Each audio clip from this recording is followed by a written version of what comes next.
Your daughter is 15. Where's her hair? Where did it go? It's been growing. Where did it go?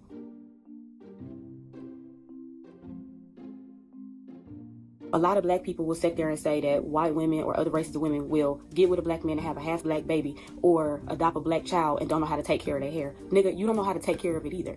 You owe your daughter, I'm not talking about your sons, you owe your daughter waist-length hair by the age of 10. 10. You owe your black daughter waist-length hair. A woman came on this platform, she posted a video, she sat there and she said, you owe your black daughter waist-length hair, and I wholeheartedly agree. A lot of you act as if the women who are on the internet arguing that their hair does not grow, arguing that their 4C could never, telling people that their hair is rough and should be used to clean pots or whatever else, who are using slurs, curling their hair, K hair, I cannot even mention that word, who are calling it N-word hair. You act as if they live in a vacuum. A lot of people are like, oh, just let people do what they want. Like, we do not live in a country where young girls are not allowed to wear their hair at school, where propaganda about their hair being too difficult to manage is spread within those very schools. It's not that deep, but there are black women whose doctors are begging them to put the creamy crack down because of their fibroids, and they're choosing relaxers over their lives because they were conditioned to believe that natural hair is hard to maintain. It's not that deep, but I saw a video on this app of a woman whose hairline was peeled raw from frontals, and in that video she was putting glue on her pink raw flesh so that she could install another lace front on an open wound. It's not that deep, but there are teenagers in r/natural hair crying out for help and advice because they want to wear their natural hair, the hair that grows out of their heads, but their mothers won't let them. It's not that deep, but a woman came and posted a video on Beyonce's green internet of her aggressively brushing her very young daughter's hair and said the words, "My daughter thinks she has good hair. Her hair looks like a Brillo pad." Where their hair being a curse, being ugly, being unworthy of being seen in any space that is formal, any space that is elegant, any space with opportunity. Those are the same people who are online talking about 4C hair being unmanageable, being too hard to style, saying that it takes 10 hours and that they're sure it does. They'll say things like, oh, you know the history, you know how it has been for us to hide when people question all of the lies, all of the busted myths that they need to spread on their platforms for some reason. When are we going to admit that wearing our hair in its natural state majority of the time is draining? I love this conversation, and I love that we are finally being honest and having candid conversations about the realities of the upkeep that inherently comes with taking care of your natural hair. But I do think that we're still ignoring a major elephant in the room, which is that if it were actually socially acceptable for us to wear our hair in its actual natural state, I'm talking no braid outs, no finger coiling, no wash and go, no stretching, no heat, none of the crazy routines that we go through to tame our natural hair, it wouldn't be this hard. Children with coily hair barely ever hear anything good said about their hair in their households.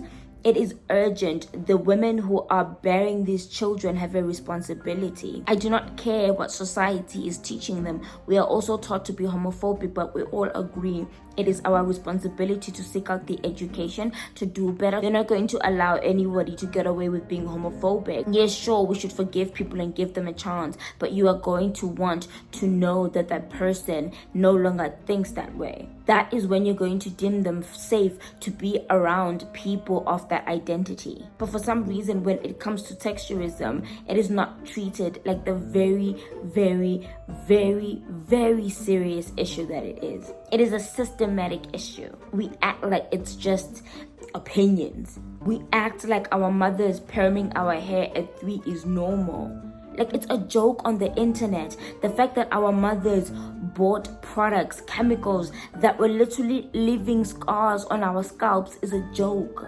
The fact that black hair salons, our own salons owned by us black people, the fact that they know the least about our hair that is not okay. Nothing justifies that. Keeping our hair healthy, prioritizing affordable Hair care for our natural hair as it grows on our head is secondary to hiding it away. That is not okay. My 4C hair looks like this every day and literally nobody cares. Some of you lament that 4C hair is the most difficult hair texture in the world because you're putting an insane amount of physical, emotional, and financial effort into changing it. My wash day is 15 minutes and it's actually relaxing for a change. I feel so free. My 4C hair is super easy because I'm not trying to shapeshift. We have heard each other. Come on, we have these conversations all the time. We do not know what to do with our hair. We do not know how to style it. We were never taught to love it. We were never taught to engage with it in a positive way. Now this is why you think your natural hair makes you unattractive. As a child, you weren't taught that your hair was normal. You were taught that if it wasn't done, it's not acceptable. Think about it. First day of school, picture day, even prom, you never showed your natural hair. It wasn't because you or your mom hated it. It was because she knew school was the first place black hair gets policed. If it didn't look a certain way, they called it messy or distracting. So you started linking your identity to embarrassment. That's why in adulthood, doing your hair doesn't feel like self-care. It feels like pressure. You're not thinking about the style, you're thinking about whether your hair looks presentable enough. When your mom or auntie dragged you to get your hair done, that wasn't hate, it was protection. But it taught you something silently, that your natural state is an unfinished state. You didn't come up with this insecurity in the bathroom mirror, it was programmed into you. But here's the truth, your hair was never the problem. You were just taught to see it through a perspective that wasn't built for you. But if you want to understand how your childhood shaped the way you see your hair now, just follow me. And us not dealing with that, it's standing in the way of much needed progress. Protective styles,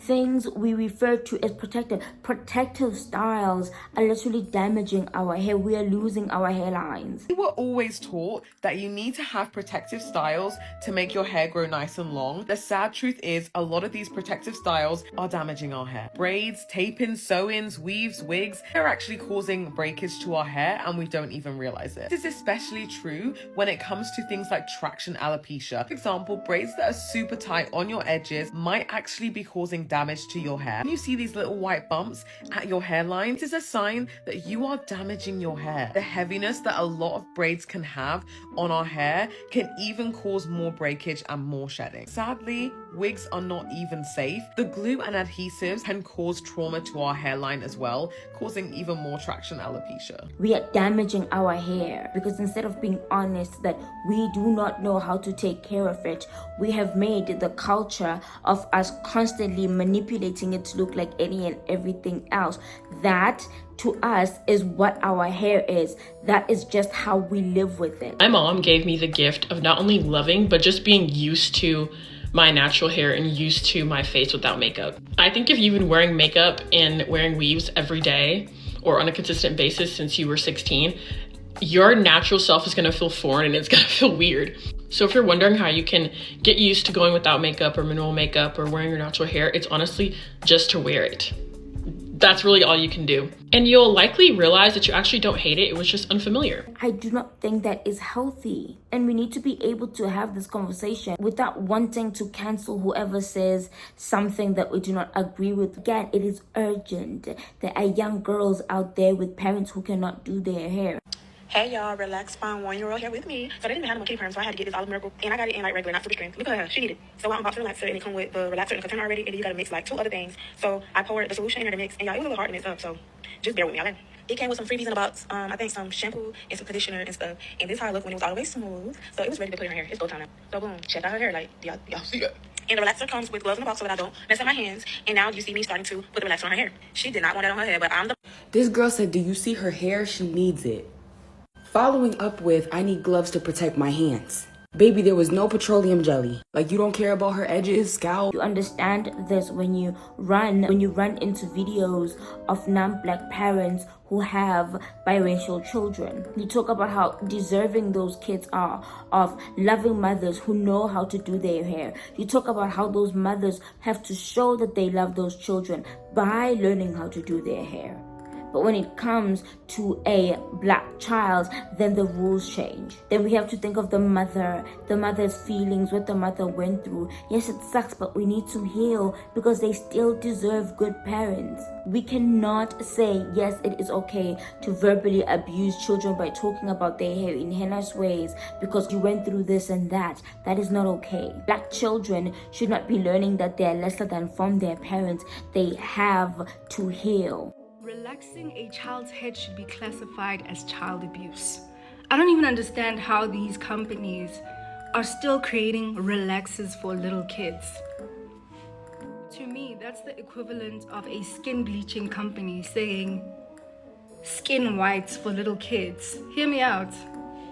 Relaxers have been proven time and time again to cause cancer, fibroids, and many other issues in grown women. So what more when you put that harmful chemical on a child's head? It is their responsibility, and when they fail to take it, they should be held accountable. Children should not be arriving to school with their hair undone. We have to stop acting like children aren't an underprotected class, like women don't have more rights than children, like men don't have more rights than children. We do this a lot. Yes, mothers go through a lot. Yes, mothers are neglected a lot, but we do not have the right to bring children into this world and neglect them. What's your definition of good hair?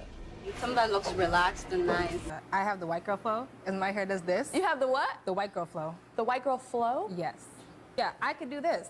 And like a lot of black girls just can't do that with their hair, and they honestly just can't because they don't have good quality hair, and I do. Man, they got tattoos, and that's a nappy-headed hose there, I'm gonna tell you that. We do stay in a Eurocentric lifestyle. We've been in America. Even though we came here unwillingly, we're here now, and we've adapted to this way, and we're accustomed. And I think that it's more professional. It looks better when you look at it. The appearance isn't coarse or kinky or matted. At the end of the day, you have to learn how to do their hair. It's a must. We can't keep misusing language to act like it's optional. It's out of respect for their humanity.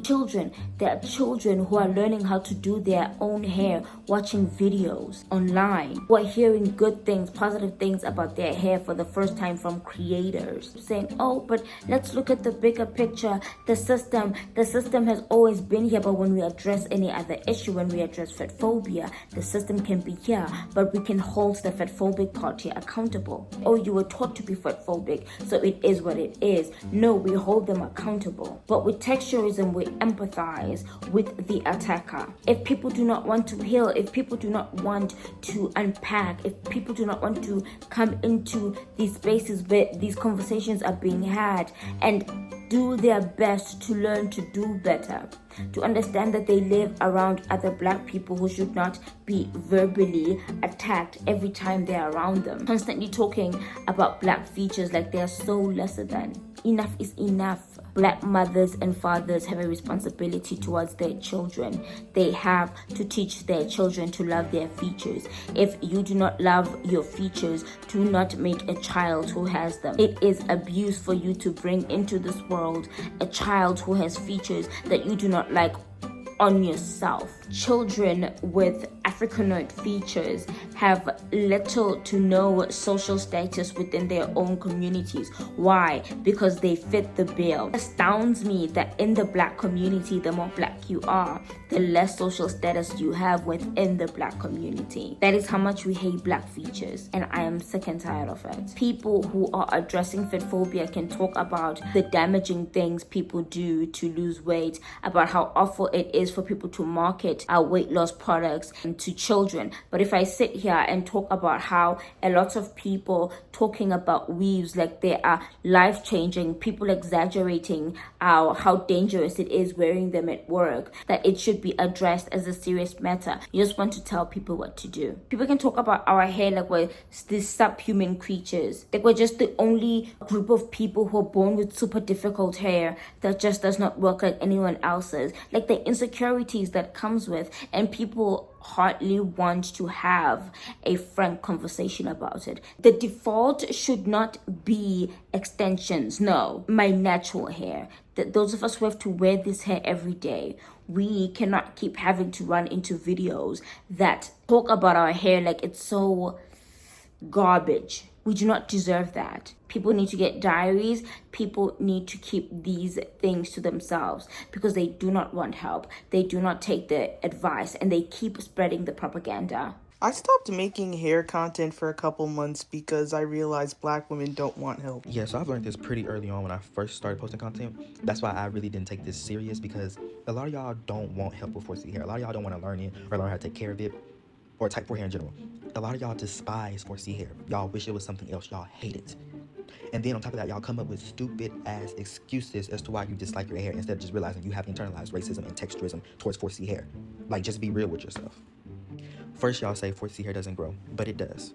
Why would 4C hair be the only hair type that does not grow? Then y'all say, oh, okay, well, 4C hair breaks easily. Well, if something's breaking and it shouldn't, maybe there's a reason for it. And then y'all say, well, you know, not everyone who hates shrinkage is anti-black or is anti-black. Some people just don't like shrinkage. Okay, then, so what is it? If black people's hair shrinks up the most, and everyone desires long, flowy hair, it's kind of like white supremacy and racism did its job. Like, what is that so hard to comprehend? Y'all make up excuses as to why y'all don't like y'all hair. And then when there is evidence and advice, and there's a lot of misinformation too, because a lot of people use clickbait and shit. A lot of people will clickbait, you know, rage bait 4C hair, and then a lot of misinformation, right? But there are some people out there, if you discern, that are, you know, that have 4C hair that will show you how to grow it.